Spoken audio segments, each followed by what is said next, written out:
Picture चालू करो बे।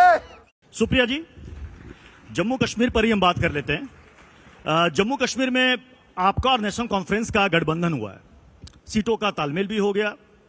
आपने पीडीपी को किस लिए छोड़ दिया, बीजेपी के लिए? नहीं। आपको और आपके दर्शकों को और सुधांशु जी को मेरा नमस्कार। आपके सवाल का जवाब मैं दूंगी, लेकिन कुछ परिस्थितियों से देश और दुनिया को भी वाकिफ होना चाहिए। आपके यहां 1.5-2 घंटे तक जम्मू कश्मीर के बीजेपी के अध्यक्ष को अपने आप को कमरे में बंद करना पड़ा, क्योंकि इतनी हाथापाई, नारेबाजी, खिलाफत हो रही थी, मुखालफत हो रही थी। तो वो जो है वो चलता है। अगर ये विपक्ष में हो रहा होता तो कहते सिर फुटौल, तो हम आपका सिर फुटौल के बारे में बात क्यों ना करें। आपने कहा वैली में कमजोर हैं, तो इन्होंने कहा भारत वैली में स्ट्रांग है। भारत वैली में नहीं, भारत अपने कण कण में, अपने कोने कोने में, अपने हर प्रांत में, अपने हर प्रदेश में, अपनी हर नदी में, अपने हर नहर में स्ट्रांग है। भारत को कोई कमजोर नहीं कर सकता है। क्यों हिला डाला ना। लेकिन यहां पर एक बात यह जरूर पूछी जाएगी कि जिस कश्मीर में आप राग अलापते, और मैं ये 2 चीजें बोलना चाहती हूं क्योंकि इस पर चर्चा होनी चाहिए। कश्मीर में अमन का बहुत राग हम सुनते हैं। क्या हुआ?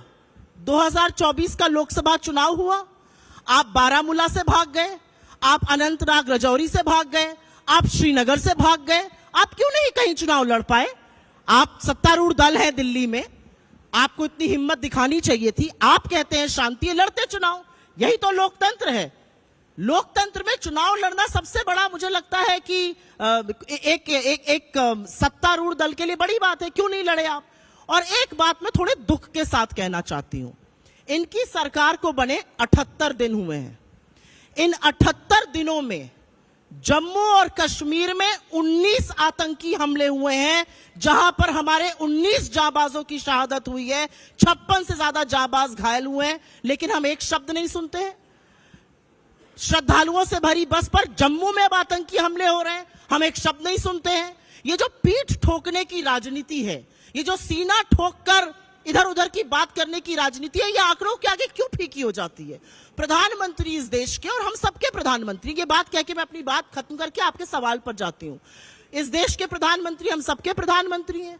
प्रधानमंत्री इधर उधर की खूब बातें करते हैं, ट्विटर पर ढूंढ ढूंढ के देशों को जाकर घूमते हैं, लेकिन 19 जाबाजों की शहादत पर एक श्रद्धांजलि और संवेदना का शब्द नहीं बोलते हैं। 2019 से उन्होंने आतंकी हमलों पर एक शब्द लिखना बंद कर दिया।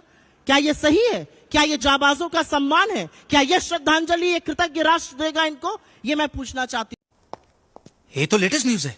आपने मुझसे सवाल पूछा कि हमने पीडीपी को किसके लिए छोड़ दिया। भाई, पीडीपी ने तो इनका साथ दिया था, तब तक इनके घटक दल थे, तब तक बड़े सम्मानित थे। जैसे ही साथ छूटा, उनको किसी गैंग का हिस्सा बताने लगे, उनको अलगाववादी बताने लगे। हमारा और नेशनल कॉन्फ्रेंस का एक नेचुरल फिट बैठता था, और उस नेचुरल फिट के चलते हम चुनाव लड़ रहे हैं। पीडीपी लोकतांत्रिक चुनाव तरीके से वो भी मैदान में है, और मुझे लगता है कि अंततोगत्वा एक चुनी हुई सरकार जम्मू कश्मीर में बने, ये हम सबका लक्ष्य है। यानी भविष्य में पीडीपी कांग्रेस के साथ आना चाहे तो कांग्रेस रखेगी साथ? भविष्य वक्ता मैं नहीं हूं, भविष्य वक्ता तो सुधांशु जी हैं। ज्योतिषाचार इनको आता है, मुझे नहीं आता है। लेकिन हिंदुस्तान की राजनीति में मुझे लगता है कि हिंदुस्तान की राजनीति में जो आज इंडिया ब्लॉक या राहुल गांधी जिस मिशन को लेकर चल रहे हैं, उसमें बीजेपी की गहरी शिकस्त हर राज्य में होने वाली है। आपने जम्मू कश्मीर से शुरू किया, आशा रखती हूं आप हरियाणा, महाराष्ट्र और झारखंड पर भी आएंगे। क्या कहना क्या चाह रहे हैं भाई आप?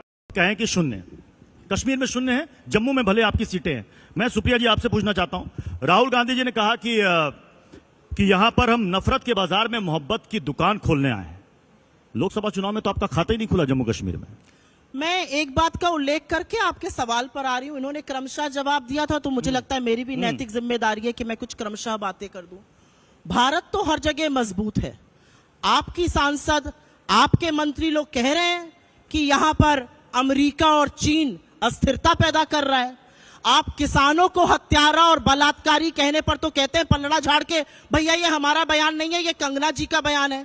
कंगना जी ने तो आगे ये भी कहा है कि अमेरिका और चीन इस देश में अस्थिरता पैदा कर रहे हैं। उन्होंने किसान आंदोलन किया। तो इतने मजबूत मोदी जी हैं, इतनी मजबूत सरकार चला रहे हैं, लेकिन यहां पर बांग्लादेश जैसे हालात अमेरिका और चीन पैदा कर रहे हैं। इस पर तो सरकार को स्पष्टीकरण देना चाहिए। मुझे लगता है ये विरोधाभास है, आपस में विरोधाभास है, इनकी राजनीति में भी विरोधाभास है। और विरोधाभास समझा देती हूं क्यों है। इन्होंने कहा हमने ऐसे बहुत सारे लोगों से गठबंधन किया जो हमारे तालमेल के नहीं थे। अरे आपने पीडीपी के साथ तब गठबंधन किया था जब उन्होंने खुलकर अपने मैनिफेस्टो में घोषणा पत्र पे लिखा था कि पाकिस्तान की करेंसी को इंडिया में यूज करने दो। उसके बाद आपने गठबंधन किया था। तो आपकी सत्ता लोलुपता और आपकी जो एक मौके की राजनीति है वो सब लोग वाकिफ है। तुम्हें शर्म है? कुछ शर्म आया है? आपने बात करी मोहब्बत की दुकान की। मुझे ऐसा लगता है कि एक व्यक्ति जिसने इस देश के 4,500 किलोमीटर पैदल नापे हैं, जिसने कश्मीर में पैदल चलकर एक नजीर प्रेजेंट करी कि अगर मेरी सफेद टी शर्ट लाल हो जाए मुझे फर्क नहीं पड़ता, मैं यहां चलूंगा। मुझे लगता है अगर वो मोहब्बत की बात कर रहा है, इसका साथ हम सबको देना चाहिए। और मैं इसलिए नहीं कह रही हूं क्योंकि मैं कांग्रेस की हूं या कोई ये बीजेपी के हैं। मुझे ऐसा लगता है कश्मीरियत मोहब्बत की बात सीटों में तब्दील क्यों नहीं हुई? होती है, ऐसा नहीं है हर जगह नहीं होती है। अभी आप देखिएगा चुनाव नतीजे आएंगे, नील बटा सन्नाटा इनका स्कोर आएगा, सरकार हम और हमारा गठबंधन बनाएंगे। ये मैं आपको लिखकर बात देके जा रही हूं।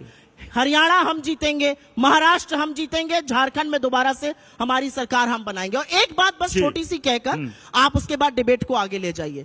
यहां पर सुनने को मिला कि हमारे जो गठबंधन के लोग हैं, हम सिर्फ अपना मुख्यमंत्री बनाने के लिए गठबंधन नहीं करते हैं। अरे आप तो ऐसे लोगों से गठबंधन कर लेते हैं। शाम को मोदी जी ने स्पीच देके कहा 70,000 करोड़ रुपए का घोटालेबाज है अजीत पवार। सुबह 7 बजे उनके साथ आप शपथ ग्रहण समारोह में शामिल हैं। तो आपकी बातों का, आपके कृत्यों का, आपके आदर्शों का, आपकी राजनीति का एक ही नाम है मौका परस्त राजनीति। ये बड़ी अच्छी बात कही आप। एक मिनट, नहीं, इस पर मुझे एक जवाब देने की जरूरत है। इन्होंने कहा हम बने भी आजादी के बाद हैं। आजादी के आंदोलन के वक्त तो आप माफीनामा लिखते थे, मुखबिरी करते थे, पेंशन लेते थे, एक एक शहर में जिंदगी गुजार देते थे। आप तो भारत छोड़ो आंदोलन जो महात्मा गांधी ने शुरू किया, आपके जो सबसे आराध्य हैं श्यामा प्रसाद मुखर्जी जी, वो चिट्ठी लिखकर बोलते थे इस आंदोलन का दमन कैसे करो। तो आप कैसे भारतीयता की, राष्ट्रीयता की बात भी कर सकते हैं? आप तो वो पार्टी है जिसके सबसे आइडियोलॉजिकल फाउंटेन हेड आरएसएस ने 52 साल तक तिरंगे को अशुभ कहा और तिरंगा नहीं फहराया। और ये मैं कोई तथ्य बना तो रही नहीं हूं, ये सार्वजनिक रूप से गठित तथ्य है। मेरा अपना मानना है राजनीति में उन मुद्दों पर बात होनी चाहिए जिन मुद्दों के लिए हम लोग चुने जाते हैं। आपका 100 दिन का एजेंडा था, 80 दिन पूरे होने वाले हैं 2 दिन में। उन 80 दिनों में करीब करीब 24 ट्रेन हादसे हो गए, 21 लोगों की मौत हो गई, 100 से ज्यादा घायल। उन 80 दिनों में 45 ऐसे इंफ्रास्ट्रक्चर ढह गए जो कोई सोच नहीं सकता था। यही नहीं, अभी और सुनिए। कल इनॉग्रेशन हुआ, एयरपोर्ट ढहा जा रहा है जैसे ताश के पत्ते की तरह। और मुझे एक बात का दुख है क्योंकि मैं छत्रपति शिवाजी महाराज को अपना आराध्य मानती हूं। और मेरा मानना है कि जब छत्रपति शिवाजी महाराज की कल महाराष्ट्र में 9 महीने के अंदर इनॉग्रेशन मोदी जी द्वारा करी हुई मूर्ति ध्वस्त होती है, तो सवाल आपसे पूछा जाएगा कि ये देश आप कैसे चला रहे हैं। ये कौन भ्रष्टाचारी है जहां पर एयरपोर्ट, पुल, राम मंदिर टपक रहा है, भारत का संसद टपक रहा है और वीर शिवाजी की मूर्ति ऐसी ध्वस्त हो गई जैसी किसी ने सोची नहीं थी। 57 की नेहरू की इनॉग्रेटेड मूर्ति, अनावरण की हुई मूर्ति आज भी चल रही है और आपकी बनाई हुई मूर्ति 9 महीने में ध्वस्त हो रही है। मुझे लगता है बहुत सारे ऐसे सवाल हैं जिनके लिए आपको चुना गया था, आपको जवाब देने पड़ेंगे। मैंने यहां पर एक तथ्य रखा, उस तथ्य पर एक शब्द नहीं बोला गया। 80 दिनों में 19 आतंकी हमले और उस 19 आतंकी हमलों में हमारे 19 जाबाजों की शहादत जम्मू कश्मीर में हुई है, लेकिन प्रधानमंत्री ने एक शब्द नहीं बोला। इसका जवाब सुधांशु जी आप कुछ भी बोलो, ये नहीं सुनने वाला। से मैं लेना चाहूंगा और दर्शक भी जानना चाहेंगे। लेकिन सुप्रिया जी ये बताइए कि 370 को लेकर कांग्रेस का स्टैंड वही है या फिर बदल गया? मैं वही है इसलिए कह रहा हूं कि जब सुप्रीम कोर्ट ने कहा कि यह वैधानिक तरीके से इसे हटाया गया था, उसके बाद मुझे याद है कि कांग्रेस ने कहा था कि इस पर अब बहस खत्म हो गई है, जल्द से जल्द चुनाव हो और जम्मू कश्मीर को वापस से पूर्ण राज्य का दर्जा दिया जाए। नेशनल कॉन्फ्रेंस ने साफ साफ मैनिफेस्टो में कहा है कि 370 की वापसी। अब आप उनके साथ अलायंस में हैं अब ये बताइए कि आपका भी स्टैंड वही है, ये माना जाए कि कांग्रेस चाहती है 370 की वापसी हो? कांग्रेस पार्टी एक स्वतंत्र पॉलिटिकल पार्टी है। कांग्रेस पार्टी का CWC हमारी हाईएस्ट डिसीजन मेकिंग बॉडी है, और जिस वक्तव्य का आपने यहां पर उल्लेख किया कि जल्द से जल्द चुनाव हो, पूर्ण राज्य का दर्जा दोबारा दिया जाए, बिल्कुल हमारा स्टैंड वो तो है। 370 की और वापसी उस नहीं चाहती कांग्रेस? बिल्कुल नहीं, हमारा स्टैंड पूर्ण राज्य का दर्जा और निष्पक्ष फेयर इलेक्शन है जम्मू तो फिर आप कश्मीर उस में। पार्टी के साथ अलायंस में जो 370 वापस चाहती है? ऐसे बहुत सारे अलायंस होते हैं जो देश काल परिस्थिति को देखकर किए जाते हैं, और तो फिर- देश काल परिस्थिति को देखकर तो इतने फिर उसी हिसाब विभाजनकारी से- और फिर इतने उसी नफरती हिसाब लोगों से को देश दूर काल रखना और परिस्थिति जरूरी को है। देखकर बीजेपी भी पीडीपी के साथ कर नहीं, लेती मैं है आपको अलायंस। बात समझ चुप, बिल्कुल चुप।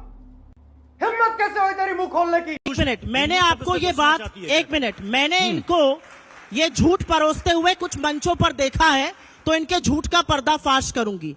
या तो राहुल गांधी का ये ट्वीट दिखा दीजिए जिसका आप झूठा उल्लेख करते हैं, नहीं तो राजनीति छोड़ दीजिए, क्योंकि मैं डंके के चोट पर कहती हूं कि राहुल गांधी ने हमास पर या पैलेस्टीन पर जो आप कह रहे हैं ऐसा कोई ट्वीट नहीं किया है। आप बार बार ये झूठ बोलना बंद कर दीजिए, ये मैं आपके मुंह पर कहना चाहती हूँ। झूठ मत बोलिए, कांग्रेस वर्किंग बीच में कमेटी का मत बोलिए, प्रस्ताव नहीं है। बीच में मत बोलिए, कांग्रेस बीच में वर्किंग मत कमेटी- बोलिए, अभी तक ठीक डिबेट चल रहा है, चलने दीजिए, बीच में मत बोलिए। या तो आप ट्वीट दिखाइए या हाथ पकड़ जोड़ के माफी मांगिए, रोज रोज ये झूठ मत भरोसा करिए। मैं नहीं दिखाऊंगा। आपने इनसे सवाल पूछा आतंकी घटनाओं के बढ़ने पर, इन्होंने कहा दक्षिणी कश्मीर में बढ़ रही हैं। डोडा कहां है? जम्मू में हो रही हैं। आधे से ज्यादा आतंकी घटनाओं जिनका मैंने उल्लेख किया वो कश्मीर में नहीं, वो जम्मू में हो रहा है, और ये चिंता करने वाली बात है।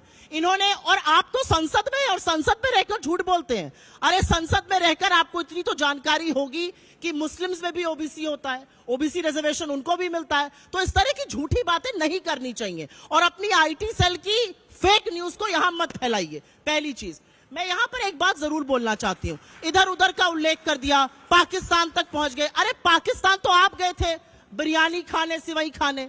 पाकिस्तान की आईएसआई को हमारी सरजमी पठानकोट में सबसे पहले मोदी जी ने आने दिया। आप किस तरह की बातें करते हैं पाकिस्तान से? असलियत यह है कि फेलियर ऑफ इंडियन डिप्लोमेसी, 78 साल हमने अभी आजादी के मनाए हैं, इससे पहले कभी नहीं हुआ है। We are completely secluded in our neighbourhood. Pakistan और चीन मिलकर क्या कर रहे हैं ये सबको पता है। वो एक्सेस श्रीलंका से आपने चीन को वहां एंट्री दिला दी। नेपाल की, आज नेपाल की हिम्मत है कि हमारा मैप बदल रहा है, और चीन जो ना सिर्फ हमारा मैप बदल रहा है, हमारी सरजमी में अंदर घुसा हुआ है। ये आपके सांसद कह रहे हैं, ये लद्दाख के लोग सड़कों पे उतर के कह रहे हैं, उसका नाम लेने की आपकी हिम्मत नहीं है। पकड़ मेरे को जानता नहीं है। अरे चीन को लाल आंख दिखानी थी, लाल शर्ट पहन के स्वागत नहीं करना था चीन का। महाबलीपुरम में शहनाई नहीं सुननी थी चीन के साथ, साबरमती में झूला नहीं झूलना था चीन के साथ। चीन को लाल आंख दिखाने की बात हुई थी ना, कहां है वो लाल आंखें? पाकिस्तान की बात करेंगे। सुधांशु जी ने लगता है कि कोई ट्वीट खोज लिया लग एक रहा है। सिंपल सी चीज पूछना चाहती हूं, क्या हमारा देश, भारत के लोकतंत्र पे मुझे बहुत विश्वास है, किसी की भी सरकार बने, भारत के लोगों में एक इन्नेट विजडम है। भारत का लोकतंत्र और भारत के लोगों के डीएनए में जो लोकतंत्र है, उसका आप अपमान करते हैं ये कहकर यहां पे लोग कट जाएंगे। बिल्कुल नहीं कटेंगे। यहां पर अगर वो परिस्थिति कभी बन नहीं सकती है, क्योंकि इस देश के लोग, लोकतांत्रिक लोग, वो परिस्थिति नहीं बनने देंगे। बार बार आपके मंत्री ये क्यों कहते हैं यहां बांग्लादेश हो जाएगा? ये कौन सी बात होती है कहने सलमान की? खुर्शीद ने भी तो एक वक्त कहा था। गलत कहा था, गलत कहा था, मैं उसका खंडन करती हूं। इनके लोग क्यों कहते हैं? इनकी सांसद कह रही है अमेरिका और चीन यहां पर अस्थिरता फैला रहा है, उस पर कोई बयान नहीं आएगा। विदेश मंत्रालय चुप, गृह मंत्रालय चुप। आप किसानों पर, क्योंकि पता है हरियाणा का चुनाव होना है, बलात्कारी और हत्यारा मैडम ने कह दिया तो उनको प्रेस विज्ञप्ति जारी होकर पलड़ा झाड़ लिया गया। मुझे क्रेडिट नहीं चाहिए। हुए इंसान की क्योंकि छेड़ी दी है तो बदलते हुए इंसान की बात कर ही लेते हैं।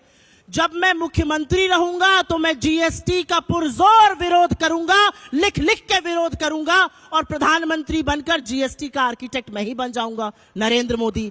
जब मैं मुख्यमंत्री रहूंगा तो मैं खाद्य सुरक्षा अधिनियम का लिख लिख के विरोध करूंगा, और जब प्रधानमंत्री बन जाऊंगा तो 80 करोड़ लोगों को फ्री का राशन देने का झुनझुना बजाऊंगा, नरेंद्र मोदी।